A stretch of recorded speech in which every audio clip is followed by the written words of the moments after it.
Welcome to Telugu Prabha TV. నేను మీ journalist Rahman. కేంద్ర ప్రభుత్వం 8వ వేతన సంఘంకి సంబంధించినటువంటి టర్మ్స్ ఆఫ్ రెఫరెన్స్‌ని ఆమోదించింది. అంతేకాకుండా కేంద్ర ప్రభుత్వం 8వ వేతన సంఘానికి సంబంధించినటువంటి త్రిసభ్య కమిటీని కూడా ఏర్పాటు చేసింది. ఇక త్వరలో దీనికి సంబంధించినటువంటి పని ప్రారంభం కానుంది. మొత్తం 18 నెలల్లో ఈ కమిషన్ అనేది తన సిఫార్సులకు సంబంధించినటువంటి నివేదికను కేంద్ర ప్రభుత్వానికి సమర్పించాల్సి ఉంది. సో, ఇప్పుడున్న అంచనాల ప్రకారం అయితే 2027 ఏప్రిల్ నాటికి 8వ వేతన కమిషన్ తన సిఫార్సుల్ని, నివేదికను కేంద్ర ప్రభుత్వానికి సమర్పించనుందని తెలుస్తుంది. సో, మొత్తం మరో 6 నెలల్లో కేంద్ర ప్రభుత్వం దీన్ని పరిశీలించాల్సి ఉంది. కేంద్ర ఆర్థిక శాఖ అధ్యయనం చేసి దీనికి ఆమోదం తెలపాల్సి ఉంది. ఆ తర్వాత కేంద్ర కేబినెట్ దీనిపై చర్చించి నిర్ణయం తీసుకుంటే ఇది అమల్లోకొస్తుంది. సో, ఈ ప్రక్రియ అంతా ముగిసేటప్పటికి 2027 డిసెంబర్ కావచ్చు. సో, 2028 జనవరి నుంచి ఇది అమల్లోకి వస్తుందనేది ఒక అంచనా ఉంది. మొత్తం కేంద్ర ప్రభుత్వ ఉద్యోగులకు సంబంధించి 50 లక్షల మంది కేంద్ర ప్రభుత్వ ఉద్యోగులు, 69 లక్షల మంది పెన్షనర్లకు దీని ద్వారా ప్రయోజనం చేకూరనుందనేది ఒక అంచనా. అయితే ఇప్పుడు కేంద్ర ప్రభుత్వం నిర్ణయించినటువంటి 8వ వేతన కమిషన్‌కి సంబంధించి ఎలా ఉండాలి? టర్మ్స్ ఆఫ్ రెఫరెన్స్‌లో కొన్ని మార్పులు సూచిస్తున్నారు కార్మిక సంఘాలు, యూనియన్‌లు. ముఖ్యంగా దీనికి సంబంధించినటువంటి 7 అతిపెద్ద డిమాండ్‌లు కీలకంగా ఇప్పుడు చర్చనీయాంశంగా మారుతున్నాయి.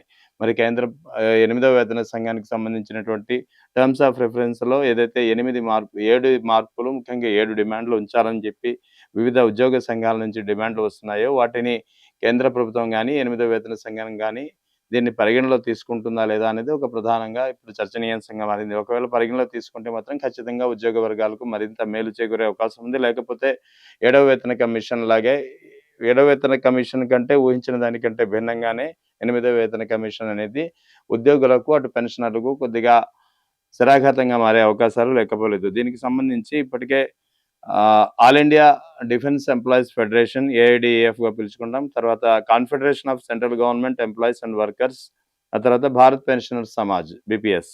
ఈ ముగ్గురు ప్రధానమంత్రి నరేంద్ర మోదీకి, అటు కేంద్ర ఆర్థిక శాఖ మంత్రి నిర్మలా సీతారామన్‌కి ఇప్పటికే తమ విజ్ఞప్తులు అందించారు. ముఖ్యంగా 7 డిమాండ్లకు సంబంధించి కీలకంగా ఒక చర్చ నడుస్తుంది. 7 డిమాండ్లను కేంద్ర ప్రభుత్వం ఆమోదించి తీరాల్సిందే అనేది ప్రధానంగా ఉద్యోగ సంఘాల నుంచి వస్తున్నటువంటి వాదన. ఈ 7 డిమాండ్లు ఏంటనేది ఒకసారి పరిశీలిద్దాం. క్లారిటీ అంటే ఇక్కడ 8వ వేతన సంఘం అనేది ఇందాక మనం చెప్పుకున్నాం. 2027 ఏప్రిల్ నాటికి నివేదిక సమర్పించే అవకాశాలున్నాయి. 2027 చివరికి ఇది పూర్తి కానుంది ప్రక్రియ. 2028 జనవరి నుంచే ఇది అమలయ్యే పరిస్థితి. అయితే అమలయ్యే పరిస్థితి అయితే 2028 జనవరికి అమలు కావచ్చు అనేది ఒక స్పష్టంగా తెలుస్తుంది. కానీ దీన్ని ఎప్పటి నుంచి పరిగణలో తీసుకుంటారు? ఈ 2000 వాస్తవానికి ఇప్పుడు ఉన్నటువంటి 7వ వేతన కమిషన్ 25 డిసెంబర్ నాటికి పూర్తి కానుంది. అంటే 2026 జనవరి నుంచి కొత్త పే కమిషన్ అనేది అమలు కావాల్సి ఉంది. కానీ ఈ ప్రక్రియ కాస్త ఆలస్యం కావడంతోటి సిఫార్సులకు సంబంధించినటువంటి నివేదిక సమర్పించడానికి కమిషన్ ఏర్పాటు, ఈ ప్రక్రియ అయ్యేటప్పటికి మరో 2 ఏళ్ళు ఉంటుంది. సో, ఈ 2 ఏళ్ల కాలానికి సంబంధించి ఎరియర్‌ల రూపంలో బకాయిలు ఏదైతే కొత్త వేతన కమిషన్ సిఫార్సులకు అనుగుణంగా కొత్త జీతాల స్ట్రక్చర్ గాని, ఫిట్‌మెంట్ ఫ్యాక్టర్ గాని, డీఏలు గాని నిర్ణయించబడతారో ఇవన్నీ ఈ 2 ఏళ్ల కాలానికి సంబంధించి పరిగణలో తీసుకొని ఎరియర్‌ల రూపంలో చెల్లిస్తారా లేదా అనేది ఒక స్పష్టత రావాల్సింది. దీనికి సంబంధించినటువంటి స్పష్టత ఈ టర్మ్స్ ఆఫ్ రెఫరెన్స్‌లో లేదు. సో, ఈ స్పష్టత ఇవ్వాలనేది ప్రధానంగా ఉద్యోగ సంఘాలు, యూనియన్‌లు డిమాండ్ చేస్తున్నాయి. Clarity state that the 8th pay commission recommendations will take effect from January 1, 2026. ఇది ప్రధానంగా ఉన్నటువంటి అతిపెద్ద డిమాండ్.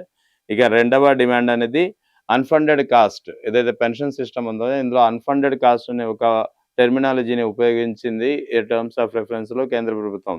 దీనిని తొలగించాలనేది ప్రధానంగా ఉద్యోగ సంఘాల నుంచి వస్తున్నటువంటి మరో వాదన. ఇక మూడవది restore the old pension scheme for the 26 lakh employees hired after 2004.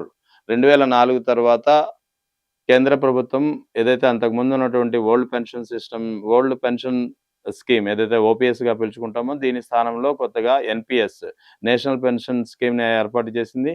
ఆ తర్వాత ఎన్‌పీఎస్‌పై కూడా పెద్ద ఎత్తున వ్యతిరేకత వ్యక్తమైంది. పెద్ద ఎత్తున ఆరోపణలొచ్చాయి. ఉద్యోగ సంఘాలు, పెన్షనర్లు ప్రధానంగా దీనిని విమర్శిస్తూ వస్తున్న పరిస్థితి. అయితే దీనిపై విమర్శలు కొన్ని రాష్ట్రాలైతే స్వచ్ఛందంగా ఎన్‌పీఎస్ అమల్లో కేంద్ర ప్రభుత్వం తీసుకొచ్చినా సరే ఓపీఎస్‌ని అక్కడ ఉద్యోగుల డిమాండ్లకు, ఉద్యోగుల ఒత్తిళ్లకు తొలగి ఓపీఎస్‌ని అమలు చేస్తున్న పరిస్థితి ఉంది. అయితే దేశవ్యాప్తంగా ఒకే పద్ధతి మాత్రం కొనసాగడం లేదు. సో, దీనిపై చాలా చాలా కాలంగా విమర్శలు, ఆరోపణలు, డిమాండ్‌లు, ఒత్తిళ్ళు వస్తుండడంతోటి కొత్తగా యూనిఫైడ్ పెన్షన్ స్కీమ్ తీసుకొచ్చింది. దీన్ని ఆటోమేటిక్‌గా డిఫాల్ట్‌గా ఒకవేళ ఎంచుకోకపోతే ఎన్‌పీఎస్ ఎంచుకోకపోతే డిఫాల్ట్‌గా యూపీఎస్‌లోకి పరిగణలోకి తీసుకుంటారు. సో, ఈ 3 సిస్టమ్ అంటే మొత్తం 3 సిస్టమ్స్ ఉన్నాయి. ఒకటి ఓపీఎస్ అనేది చాలా కొన్ని రాష్ట్రాల్లోనే అమల్లో ఉంది. కేంద్ర ప్రభుత్వం అయితే దీన్ని గుర్తించడం లేదు. దీన్ని గుర్తించాలనేది ప్రధానంగా కేంద్ర ప్రభుత్వ ఉద్యోగులు, ఇటు పెన్షన్‌ల నుంచి వస్తున్నటువంటి డిమాండ్. సో, ఓపీఎస్, ఎన్‌పీఎస్ స్థానంలో వచ్చినటువంటి యూపీఎస్ కాకుండా ఖచ్చితంగా ఓపీఎస్‌ని తిరిగి రీస్టోర్ చేయాలనేది ప్రధానంగా వస్తున్నటువంటి ఉద్యోగ సంఘాల నుంచి వస్తున్నటువంటి వాదన, ఒక డిమాండ్. అయితే అదే సమయంలో ఈ 3 పెన్షన్ స్కీమ్స్ ఏదైతే ఓపీఎస్, ఎన్‌పీఎస్, తర్వాత యూపీఎస్ యూనిఫైడ్ పెన్షన్ స్కీమ్ వీటిపై సమగ్రంగా మూల్యాంకనం చేయాలనేది కూడా ఒక వాదన వినిపిస్తోంది. అయితే ఆ తర్వాత జీడీఎస్ ఏదైతే కేంద్ర నిర్మించినటువంటి 8వ వేతన సంఘం, ఇప్పటికే 7వ వేతన సంఘంలో గ్రామీణ డాక్ సేవక్స్ అనేవాళ్ళు దాదాపు 2.5 లక్షల మందున్నారు దేశవ్యాప్తంగా. అంటే గ్రామీణ ప్రాంతాలకు కూడా పోస్టల్ సేవల్ని అనుసంధానం చేసేందుకు గ్రామీణ ప్రాంతాల్లో కూడా పోస్టల్‌కి సంబంధించినటువంటి అన్ని సేవలు అందించే క్రమంలో భాగంగా గ్రామీణ డాక్ సేవక్ వ్యవస్థ ఏర్పాటైంది. వీరు కేంద్ర ప్రభుత్వ పరిధిలో పనిచేసిన, కేంద్ర ప్రభుత్వ సంస్థకు సంబంధించినటువంటి ఇండియా పోస్ట్‌కు అనుగుణంగా వీరు పనిచేసిన వీరు నేరుగా కేంద్ర ప్రభుత్వ ఉద్యోగులు కారు. వీరికి ప్రత్యేకమైనటువంటి కమిటీ ఉంటుంది. ఆ కమిటీ సూచనలు, సిఫార్సుల ఆధారంగా వీరి జీతభత్యాలనేది నిర్ణయిస్తుంటారు. అయితే గ్రామీణ డాక్ సేవక్స్‌ను కూడా 8వ వేతన సంఘం పరిధిలో తీసుకురావాలనేది మరో ప్రధానమైన డిమాండ్. దీనిపై దీనికి సంబంధించి కేంద్ర మంత్రికి, సంబంధిత మంత్రి శాఖకి ఇప్పటికే ప్రతిపాదనలు అందున్నాయి. మరి దీనిపై కేంద్ర కేబినెట్ నిర్ణయం తీసుకుంటుందా లేదా అనేది వేచి చూడాలి.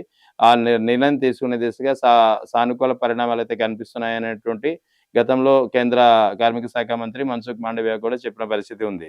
సో, ఇప్పుడు మరోసారి ఈ డిమాండ్‌ని ప్రధానంగా టర్మ్స్ ఆఫ్ రిఫరెన్స్‌లో గ్రామీణ డాక్ సేవకునులో కూడా 8వ వేతన సంఘంలో చేర్చాలనేది, ముఖ్యంగా టర్మ్స్ ఆఫ్ రిఫరెన్స్‌లో పొందుపరచాలనేది ఒక ప్రధానమైన డిమాండ్. ఆ తర్వాత 20% interim relief immediately due to the rising inflation. అదైతే ద్రవ్యోల్బణం దాదాపు నిత్యావసర వస్తువులు ఆకాశాన్ని అంటుతున్నాయి దేశంలో వివిధ సందర్భాల్లో. అదే సమయంలో ద్రవ్యోల్బణం అనేది చాలా దారుణంగా పెరిగిపోతుంది. సో, దీన్ని తట్టుకునేందుకు ఇమ్మీడియేట్‌గా అంటే తక్షణంగా అంటే 8వ వేతన సంఘం సిఫార్సులు అమలయ్యి అది అమల్లోకొచ్చి కేంద్ర కేబినెట్ ఆమోదం తెలిపి అమల్లోకొచ్చేంత వరకు నిరీక్షించకుండా తక్షణం 20% రిలీఫ్ ఫండ్‌ని ఇంటరిమ్ రిలీఫ్ కింద అందించాలనేది మరో ప్రధానమైన డిమాండ్ అన్నమాట. సో, ఇక్కడ ఓవరాల్‌గా 50 లక్షల మంది కేంద్ర ప్రభుత్వ ఉద్యోగులు, 69 లక్షల మంది పెన్షనర్లకు ప్రయోజనం చేకూర్చే విధంగా ఉన్నటువంటి 8వ వేతన సంఘానికి సంబంధించినటువంటి టర్మ్స్ ఆఫ్ రిఫరెన్స్ ఏదైతే కేంద్ర ప్రభుత్వం, కేంద్ర కేబినెట్ ఆమోదించి ఈ పనికి ఆస్కారం కల్పించిందో, ఈ టర్మ్స్ ఆఫ్ రిఫరెన్స్‌లో ఈ 7 డిమాండ్‌లను చేర్చాలనేది ప్రధానంగా ఉద్యోగ సంఘాల నుంచి వస్తున్నటువంటి డిమాండ్. మరి ప్రభుత్వం ఎటువంటి నిర్ణయం తీసుకుంటుంది? లేదా ఉద్యోగ సంఘాలు డిమాండ్‌లు వినిపిస్తున్నప్పటికీ నిర్లక్ష్యంగా వ్యవహరించి కేంద్ర ప్రభుత్వం తన దారిని తను పోతుందా అనేది వేచి చూడాలి. మొత్తానికి కేంద్ర ప్రభుత్వం ఏర్పాటు చేసినటువంటి 8వ వేతన సంఘం ఇంకా పని ప్రారంభించకపోవడంతోటి ఇప్పటికే చాలా ఒక ఉత్కంఠ నెలకొంది ఉద్యోగ సంఘాల్లో. ఎప్పుడు అమలవుతుంది? ఎప్పుడు అమలు కాదనేది. ఒకవేళ 2028 జనవరి నాటికి ఇది పూర్తయ్యే అవకాశం ఉంది కాబట్టి, ఈ 2 ఏళ్ల కాలాన్ని పరిగణలోకి తీసుకుంటారా? లేదా పరిగణలోకి తీసుకుంటే మరింత మేలు చేకూరే అవకాశం ఉన్నందున దీన్ని పరిగణలో తీసుకోవాలి. వాస్తవానికి నిబంధనల ప్రకారం కూడా 2020 ప్రతి 10 ఏళ్లకు ఒకసారి ఈ కమిషన్ వర్తిస్తుంది కాబట్టి 2025 డిసెంబర్ నాటికి 7వ వేతన కమిషన్ పూర్తి కానుంది. 2026 జనవరి నుంచి కొత్త వేతన సంఘం ఖచ్చితంగా అమలు చేయాల్సిందే అనే ఒక డిమాండ్ ఉంది. అయితే ఇప్పుడు పే కమిషన్ సిఫార్సులు కాస్త ఆలస్యమయ్యే క్రమంలో ఈ 2 ఏళ్ల కాలానికి ఎరేర్లు చెల్లించాలనేది ప్రధానమైన డిమాండ్. సో, ఓవరాల్‌గా ఈ 8వ వేతన సంఘం కమిషన్‌కి సంబంధించినటువంటి టర్మ్స్ ఆఫ్ రిఫరెన్స్‌లో ఈ 7 ప్రధానమైన డిమాండ్‌లు ఏదైతే ఉద్యోగ సంఘాలు వినిపిస్తున్నాయి. ఈ డిమాండ్‌లను కేంద్ర ప్రభుత్వం కన్సిడర్ చేస్తుందా లేదా అనేది ఇప్పుడు ప్రధానంగా అందరూ ఎదురు చూస్తున్నటువంటి విషయం.